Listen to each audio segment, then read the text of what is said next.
The lioness was stuck in the mud. Her body no longer moved, only her eyes did.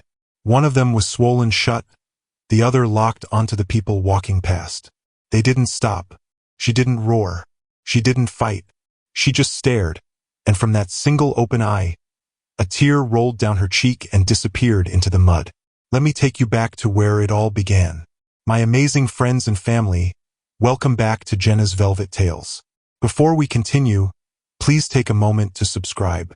Every subscription helps us share more emotional stories about the deep bonds between humans and animals. If this kind of story touches you, your support truly means a lot. Feel free to say where you're watching from, and don't forget to explore more beautiful stories here on the channel. Now back to the story. She didn't travel here to see animals. Not really.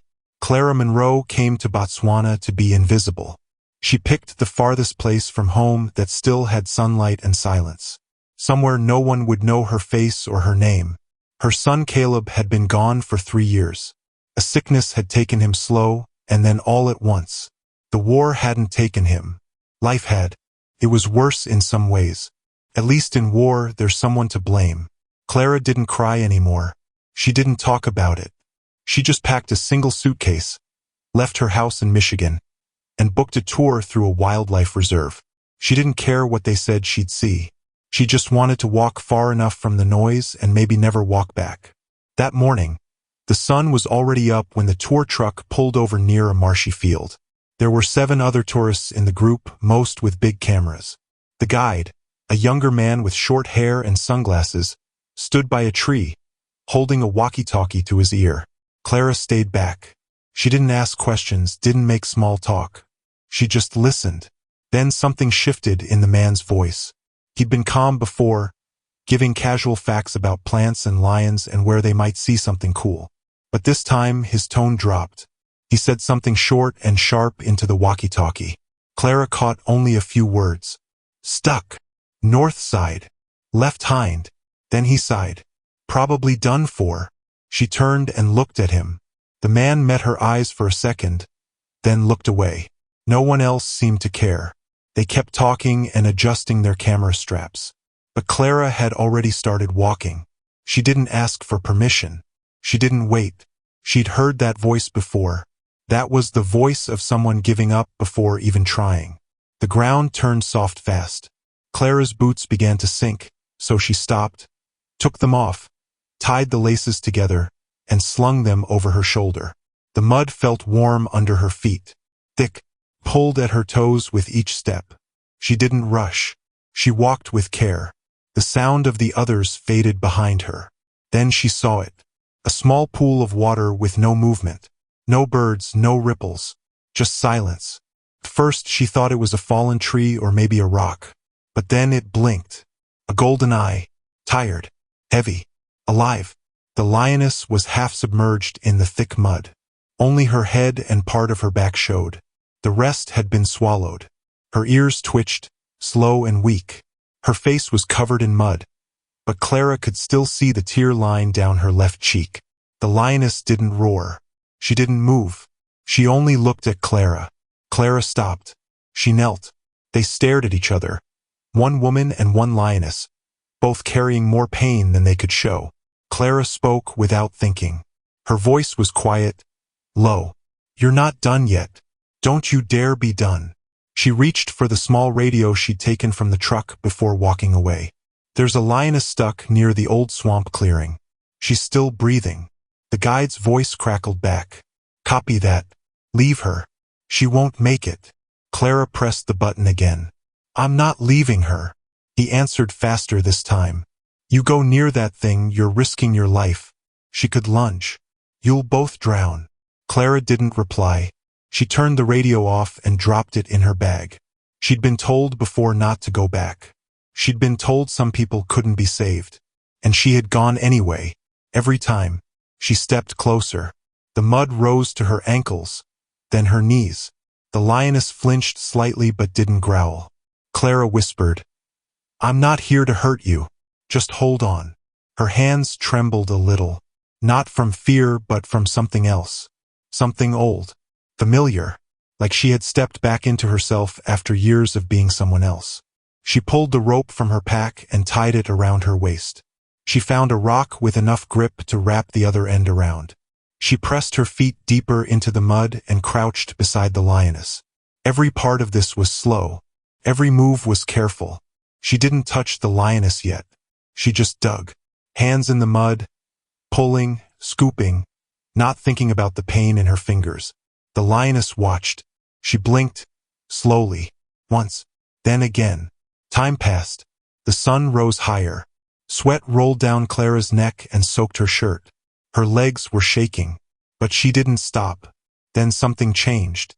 She had been digging near the lioness's belly, trying to free her left side.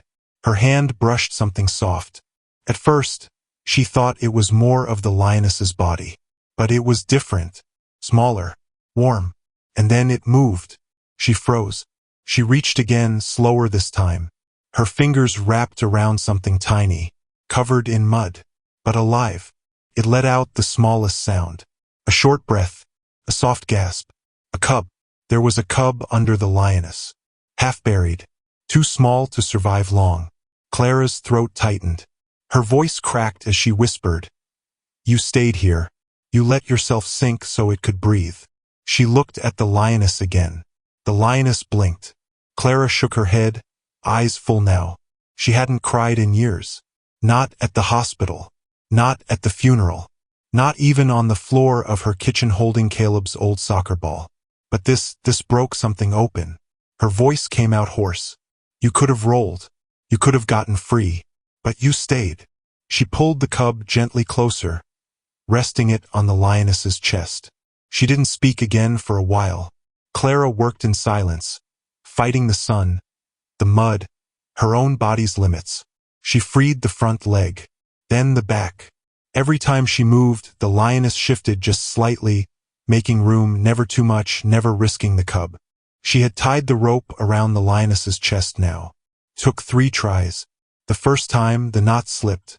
The second time, her hands shook too much. The third time, it held. She wrapped the other end of the rope around a branch and pulled. Nothing. She pulled again. Then the lioness gave a sound. Not loud. Not angry. Just a breath. Like she was ready. Clara braced her foot and pulled with her whole body. She leaned back, digging her heels into the mud. Inch by inch, the lioness moved. The sound of suction broke the air. Clara didn't stop. Her muscles screamed. Her arms trembled. But she didn't stop. Then suddenly, with a deep pop, the lioness slid forward and collapsed on firmer ground, the cub slipping beside her. Clara fell back into the mud and didn't move. Her body was shaking, her arms numb. She looked up just in time to see the lioness rise. Slow, careful. She stood. The cub rolled to her feet. The lioness turned her head. Clara sat frozen. 1 second. 2. 3. Then the lioness blinked, slow and full, and walked away into the tall grass with her cub at her side. Clara sat there for a long time, mud on her face, tears on her cheeks, and for the first time since her son died, she felt something real. Not loud, not big, just real. She had saved something, and something had saved her back. She didn't move for a while. Her knees were sore, her back ached, and her hands were shaking from the rope burns and the digging. But Clara stayed there, sitting in the same spot, watching the tall grass sway where the lioness had disappeared. Something inside her felt like it had shifted, like a piece of her had finally clicked back into place. Not fixed, just not lost anymore. She finally stood. Her legs wobbled. Mud clung to her from her chest down. Her pants soaked through, her shirt heavy with sweat and dirt. She looked around. There was no one, no sound, just the breeze picking up slowly, brushing past her like a hand across the shoulder. She reached down and picked up her boots. The laces were still tied. She slung them over her shoulder again. Then she grabbed the rope and coiled it tight, her fingers stiff and raw. There was something about the silence that didn't feel empty anymore. It wasn't the kind that weighed on you. It was the kind that held you gently. She walked back slowly. Her steps left a deep line through the mud, but she didn't care. She didn't look back. She didn't need to. By the time she reached the tour truck again, Most of the group had already loaded up. The guide was talking on the radio, but when he saw her, his voice stopped. His mouth opened a little, then closed. She didn't speak. He stepped closer, eyeing the mud on her clothes and the rope in her hands. You really went down there. Clara met his eyes. She had a cub. He blinked. You what? She stayed stuck to keep her baby alive, she said, her voice quiet but firm. I got them both out. One of the other tourists, an older woman in a sun hat, leaned out of the truck window. Wait, did you just say a lion? You helped a lion? Clara didn't answer. The guide scratched his neck and looked away. You shouldn't have gone alone. You shouldn't have left her, Clara replied. No one spoke after that. She climbed into the back of the truck. The seat was hot against her legs, but she didn't flinch. She leaned back, closed her eyes, and rested her head on the metal bar behind her. No one asked her anything else on the way back. The silence was different this time. Not awkward, just full. Later that night, Clara sat outside the small guest tent they had set up near the edge of the reserve. She'd washed off most of the mud. Her hands were red and raw, her shoulders burned, but her heart didn't feel heavy anymore. She stared at the stars, not counting them, not thinking of anything big or deep, just breathing, just here. The camp cook, a man in his late 50s with a soft voice and kind eyes, brought her a tin cup of warm tea. He sat next to her without a word. After a while he asked, Is it true? You went into the swamp? Clara nodded slowly. He looked down at his hands. Most people wouldn't have. I'm not most people, she said softly. He nodded once. No, you're not. She looked over at him. Do they always leave them like that? He hesitated. We're told not to interfere. It's nature, they say. If a lion gets stuck, it's just the way of things. But it's not, Clara said. That wasn't nature. That was her choosing to stay for her child. That's not giving up. That's love. He smiled gently. You sound like someone who's lost love. She didn't answer right away. Then she said, I lost my son. The cook lowered his eyes. I'm sorry. He was 21. Fought hard. Braver than me. You were in the army, yes? She nodded. 21 years. Combat medic. I thought I'd seen everything. And today, she smiled just slightly. Today reminded me I haven't. They sat in silence again, the kind that didn't ask for words. The next morning she woke early, before the others.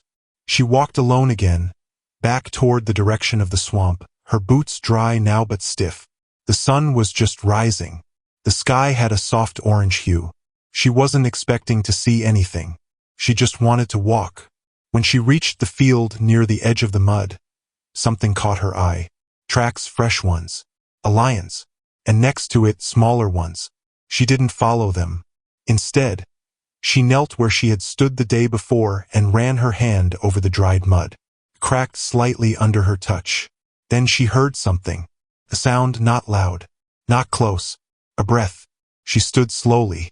Through the brush on the far side of the grass, a shape moved. Golden. Silent. Watching. The lioness. She stood tall, her cub beside her. Both were alive. Still, they didn't move. Neither did Clara. For a full minute they just stood. Then the lioness blinked once, slow and full, and turned back into the tall grass. Gone. Clara whispered, Thank you, and walked away. Clara walked back to camp without rushing. She didn't feel the need to talk to anyone. She didn't need a story to tell. The lioness had already given her something she hadn't known she was looking for. It wasn't closure. It wasn't healing. It was just presence. That simple, quiet proof that something could still be saved, even when it looked too late. At breakfast, a few of the tourists whispered and glanced her way. Someone had told the story. She could hear words like crazy, lucky, and hero, but none of it mattered. Clara didn't feel like a hero. She didn't feel lucky either. She just felt awake. The guide walked past her table without a word. He looked embarrassed, maybe even ashamed. Clara didn't hold it against him. People were afraid to get involved. That's what war had taught her. People chose comfort. They chose safety. They always had a reason to walk away. But not her. Not anymore. Later that afternoon, a young woman from the group approached her. She had a small notebook in her hand and a hesitant smile. "Hi," she said gently. "I'm Paige. I don't mean to bother you, but is it true? About the lioness?" Clara looked up. "Yes. Can I ask why you did it?" Clara paused for a second, then said, "Because no one else would." Paige sat down beside her, careful not to spill the juice she was holding. "I heard she had a baby. Is that true?" "She did," Clara said. "She kept it above the mud the whole time. Even when she could have rolled to save herself, she stayed still, just to keep the cub breathing." Paige's eyes watered. She nodded slowly. That's love." Clara looked out over the trees. "It is." They didn't talk much more after that. Paige went back to writing something in her notebook. Clara sat still, not needing anything from the moment except to feel it. That night, Clara had a dream for the first time in months. It wasn't about her son. Not exactly. It was blurry, quiet, but peaceful. She saw a small field, warm light, and two shapes walking through tall grass, not fast, not afraid, just walking. When she woke up, the sun was already touching the edge of the tent. She sat up slowly, her joints still sore, and stared at her hands. They were healing, still red, but no longer shaking. She spent the morning helping the cook clean up near the camp kitchen. She didn't say why. She just wanted to. He gave her a quiet nod and passed her a rag. Around midday, the ranger from the nearby outpost showed up. This wasn't the young guide from before. This man was older, maybe in his late 60s, with weathered skin and calm eyes. He walked up to Clara slowly and offered his hand. "You Clara Monroe?" She stood and shook his hand. "Yes. I'm Jonas," he said. "I heard about what happened." Clara waited. "You helped a lioness and her cub out of the swamp. Is that right?" Clara nodded once. "Yes." Jonas glanced around, lowered his voice. "That's not something people usually do." "I know." He took a deep breath. "I've been here 30 years.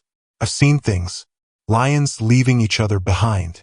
Animals fighting through worse. But this? That lioness?" She waited. Clara looked him in the eyes. She didn't just wait. She made a choice. Jonas tilted his head. "You think she knew what she was doing?" "I don't think," Clara said. "I know." She knew exactly what she was doing.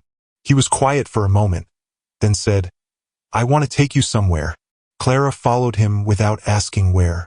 They rode in his dusty old Jeep for about 20 minutes, across grasslands and dirt paths. Then Jonas stopped the vehicle and pointed to a wide open space beyond the trees. "There," he said softly. Clara stepped out and shielded her eyes. At the far end of the field, near the edge of a dry riverbed, a lioness lay in the grass. The cub curled beside her, paws twitching in sleep. Clara didn't move closer. Jonas whispered, "They've been there since morning. Why did you bring me?" "Because I think she was waiting for you." Clara stood still. She wasn't sure what to say. Her throat tightened again, but she forced herself to breathe through it. The lioness lifted her head. She saw them. Jonas stayed behind the jeep. Clara took one step forward, then another. She didn't approach too fast. She didn't raise her arms. She just walked until she was close enough to be seen, but far enough to show respect. The lioness stood. Her cub yawned and stretched, then stood beside her. Clara whispered, "You made it." The lioness blinked once. Then slowly, she turned and walked away, her cub following close. Clara stood there long after they were gone. Jonas came up beside her. "Most lions don't do that. They run, they hide, they don't look back."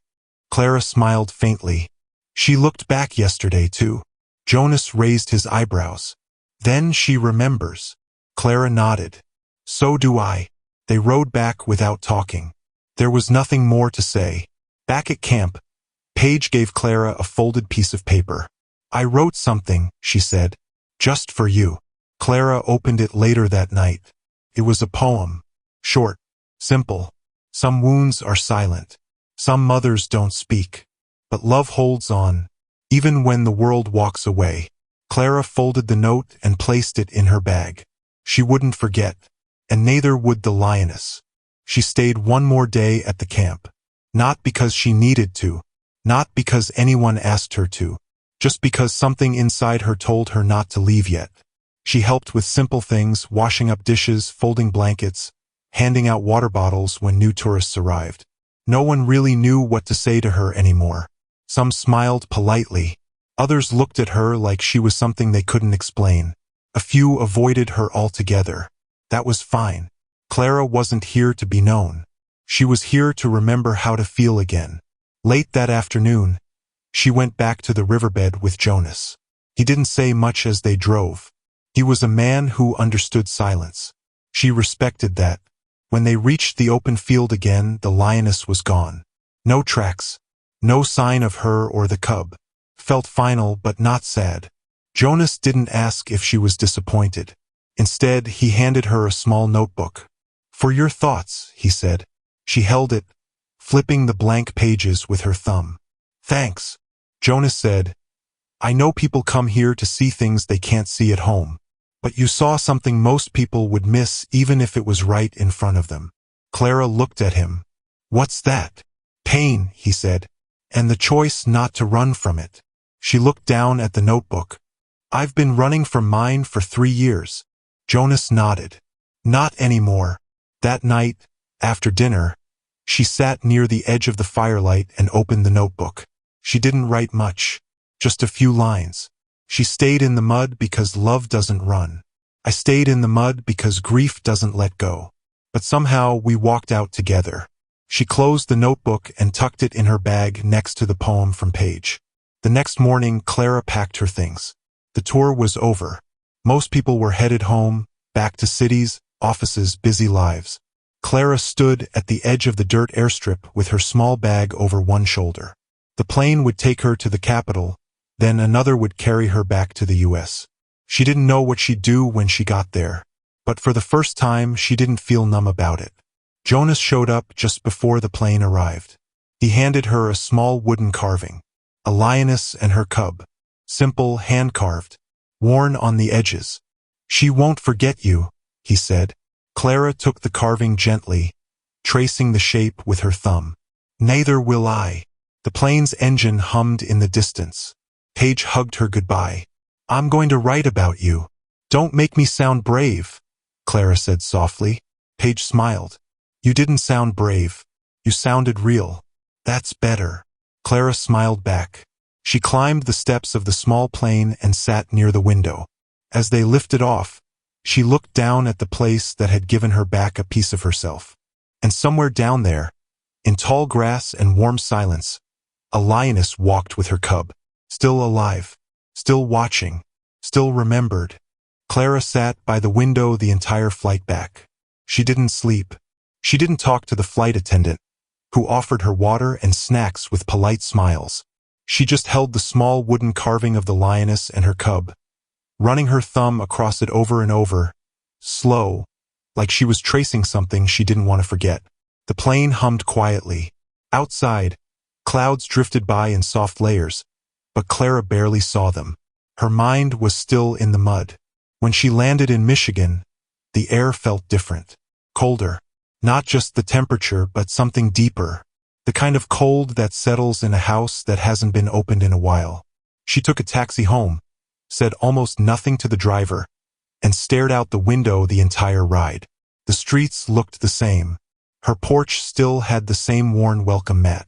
The front light still flickered like it had since Caleb got sick. She never bothered to fix it. Clara unlocked the door and stepped inside. The smell of dust and old fabric hit her first. She left the bag by the door, walked straight to the kitchen, and stood there, staring at the counter. The same counter where she used to place Caleb's medicine, lined up in order. The same place she sat every night after his funeral, not knowing what to do with her hands. But now there was something different. She reached into her coat pocket and pulled out the carving. She set it on the counter. 2 lions. One small, one strong. neither looking back. Clara sat at the table. The room was quiet, but it didn't feel heavy anymore. Felt still, like something waiting to begin again. The next morning, she didn't wake up with dread in her chest. She got dressed, not in black, not in her old army shirt, but in something simple and warm. She walked to the grocery store, bought eggs, coffee, a loaf of bread. Nothing big, but everything she hadn't bothered to buy in months. As she walked back, an older man passing her with his dog nodded and said, "Nice day, isn't it?" Clara smiled. "Yeah, it is." Back at home, she opened the notebook Jonas had given her. She turned to a blank page. This time she wrote more. Some days grief is heavy like mud. Some days it lets you walk. Today I walked. She set the notebook down and looked at the kitchen wall. There was an old photo still taped there, curling at the edges. Caleb was 6 in that picture, standing with his arms out wide like he'd just won something. She walked over, took the photo off the wall, and held it in her hands. "You would have liked her," she said quietly. A week passed, then another, and Clara found herself moving more, walking to the library, talking to the neighbor's kid who always rode his bike too fast down the street. She even went to the animal shelter one afternoon. She didn't adopt a dog. Not yet. But she walked through the rows of cages, stopped at each one, and looked into their eyes. So many of them reminded her of the lioness. Silent, watching, waiting for someone who wouldn't walk away. One of the staff members came up beside her. A young woman with freckles and a tired smile. "Can I help you find someone?" she asked. Clara shook her head. "Not today. I'm just visiting." The woman smiled kindly. "That's okay. They remember the people who come back." Clara nodded. "So do lions." She didn't say anything else. She didn't need to. That night, Clara sat at her kitchen table with the wooden carving in front of her. She held it gently, not like something delicate, but like something important. She thought about Jonas, about Paige, about the lioness and her cub, walking through the grass, never knowing her name, but trusting her anyway. She opened the notebook again. Not everything we save needs to know our story. Sometimes being there is enough. The phone rang the next morning. It had been silent for days, weeks. She almost didn't answer. "Hello, Ms. Monroe?" a soft voice said. "This is Lillian from the shelter. I know you said you were just visiting, but there's a dog here. He won't eat, won't move. We were going to give him more time, but I don't know why. I just thought of you." Clara was quiet for a second. Then she said, "I'll be there in an hour." She hung up and stood in the middle of the kitchen. She didn't move right away, just closed her eyes. Then she reached for her boots. At the shelter, the staff led her to the last cage in the back. The dog inside was small, not a puppy, not old, just thin, eyes dull, fur patchy. He didn't bark, didn't lift his head. "What happened to him?" Clara asked. "Dropped off a week ago," Lillian said. "No name, just a blanket and a note that said, 'Can't keep him. Sorry.'" Clara knelt slowly in front of the cage. The dog looked at her just once. No wag, no growl, just a quiet stare. She didn't say anything for a while. Then she whispered, "I know what it's like to be left." She opened the cage and reached in, slow and steady, her hand flat. The dog didn't flinch. He let her touch his head. Then, slowly, leaned into her palm. Lillian watched with wide eyes. "He hasn't done that for anyone." Clara didn't respond. She just looked at the dog, and something in her chest softened. "I'll take him," she said. Lillian blinked. "Really?" Clara nodded. "He deserves a second chance." As they filled out the paperwork, Lillian asked, "Do you want to give him a new name?" Clara looked down at him curled against her feet. "Whisk," she said. Lillian smiled. "That's a good name." Clara smiled too. It was almost lost, but it made it. They walked out of the shelter together, the leash loose in Clara's hand, the dog walking close but not nervous. And somewhere deep in Clara's heart, the image of a lioness standing tall in golden grass stayed with her, always just beyond the trees. always watching, always remembering. The day started like any other. Simple, quiet. Clara woke up to the soft sound of Whisk shifting at the foot of her bed. He didn't bark or make a fuss.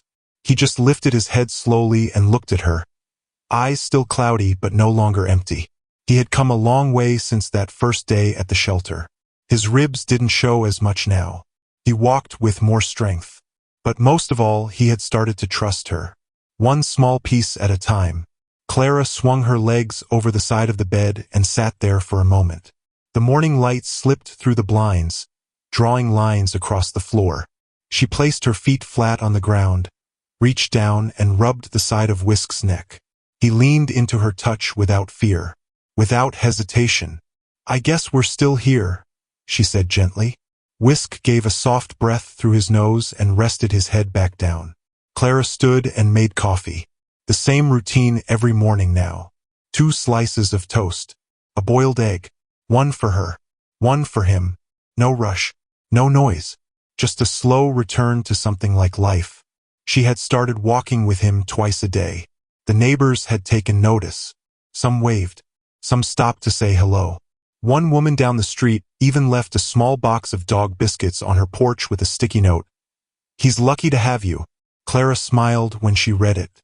It had been a long time since anyone called her the lucky one. But that morning something felt different. Not wrong, just unfinished. She looked at the small wooden carving on the kitchen shelf. The lioness and her cub, still side by side, still silent. Clara hadn't told anyone the full story. Not even Lillian at the shelter. Not the neighbor who left the biscuits. But she felt it still. That mud. That stare. That soft blink before the lioness turned away. It wasn't over. She just didn't know why. That afternoon Clara got mail. Real mail, not bills or flyers. A small envelope with no return address. Inside was a photograph. It was slightly bent at the edges, as if it had traveled far. The picture showed a wide savanna. In the distance, just before the grass faded into trees, a lioness stood tall with a cub behind her. The image wasn't clear, but something in the posture, in the way the lioness faced the camera without fear, told Clara exactly who it was. There was a note on the back. Just one sentence. "She came back to the marsh. Thought you should know." Clara sat down slowly. Her hands trembled. Whisk came to her side, resting his chin on her knee. She whispered. She remembered. That night Clara couldn't sleep. She walked to the back porch and sat with a blanket wrapped around her shoulders. The cold bit at her skin, but she didn't move. Whisk sat beside her, his head up, alert. There was something in the silence again. Not the heavy kind. The full kind. The kind that said something else was coming. The next morning her phone rang. She hadn't answered unknown numbers in years. But something told her to pick up. "Ms. Monroe." The voice was calm, professional, with a soft African accent. "This is Tendai. I work with the wildlife team in Botswana. Jonas gave me your number. I hope that's all right." Clara's voice was slow. "Yes, of course. I was told what you did," he said. "I wasn't there that day, but I've heard the story. It's reached many people." Clara didn't respond. She didn't know what to say. Tendai continued. "The lioness. She returned to the marsh last week. Same place, but alone." Clara's heart dropped. "The cub? We're not sure. Tracks suggest she was carrying something, then left it." Clara gripped the edge of the table. "Left it? There's no sign of it now," he said gently. "But we found something else." "What?" He paused. Near the edge of the mud, there was a piece of fabric. It looked like something torn from clothing. Faded, American-made. The team thinks it may have been dropped years ago, maybe even by a tourist. But when I saw it, I felt I needed to call you. Clara stood up slowly, the phone pressed tight to her ear. "Do you still have it?" "Yes," Tendai said. "Would you consider coming back? There are some things we think you should see." Clara looked down at Whisk, who was now sitting near the door, tail thumping once against the floor. She didn't answer right away. She just whispered, "Yes, I'll come." Clara didn't waste time. She booked her ticket that afternoon. No hesitation. No long talks with anyone. There was no one to explain it to.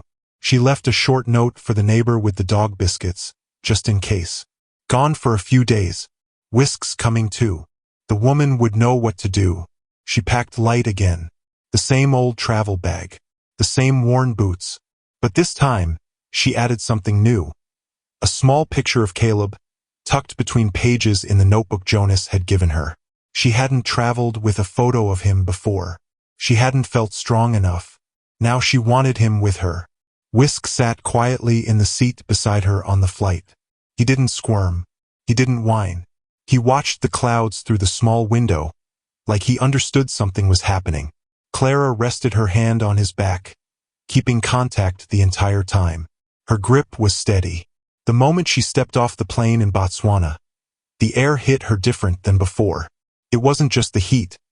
It was the memory of that place, the way the ground had felt beneath her feet, the weight of the rope in her hands, the sound of breath from a lioness who refused to give up. It all came back like it had never left. Tendai met her at the edge of the small airstrip. He was tall, calm, and spoke with the kind of voice that made you feel like things were under control even when they weren't. "You're exactly as I imagined," he said as he helped her into the vehicle. Clara nodded. "You're the first one to say that and mean it." Tendai smiled slightly. "You brought the dog?" "He's not a dog," she said.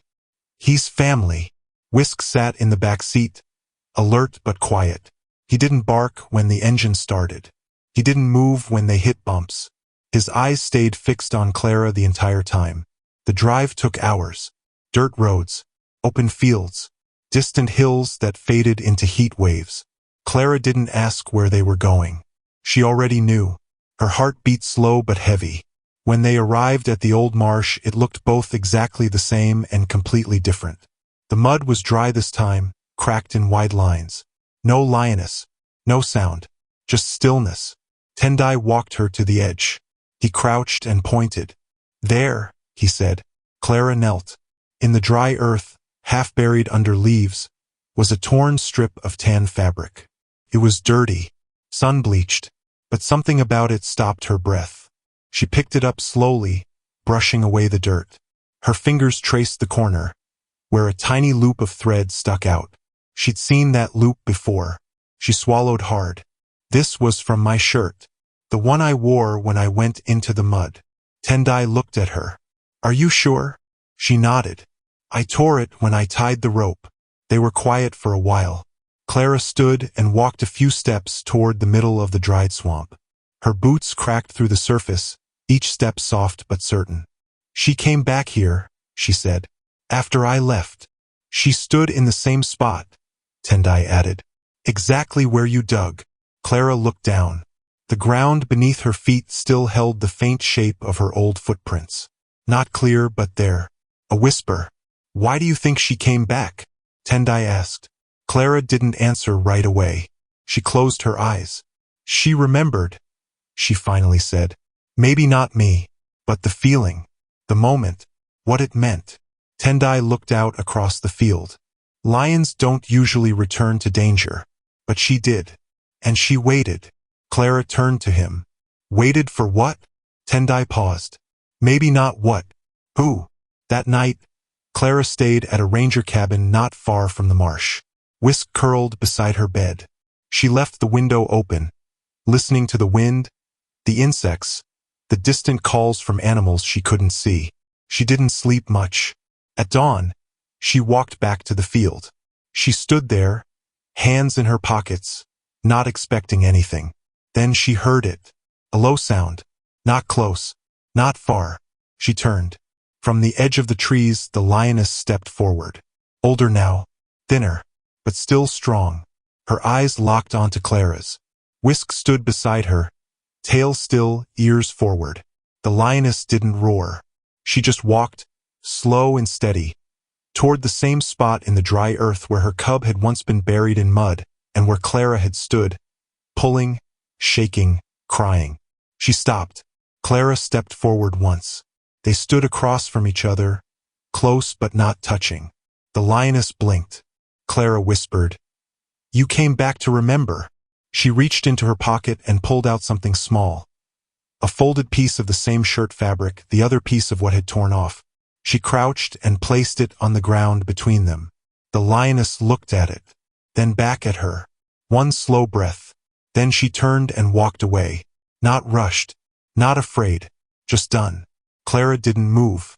Whisk pressed his side gently into her leg. Tendai had followed them quietly. He stood behind, watching. "You think she knew it was you?" Clara didn't answer.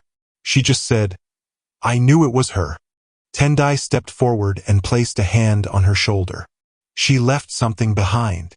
Clara nodded. "So did I."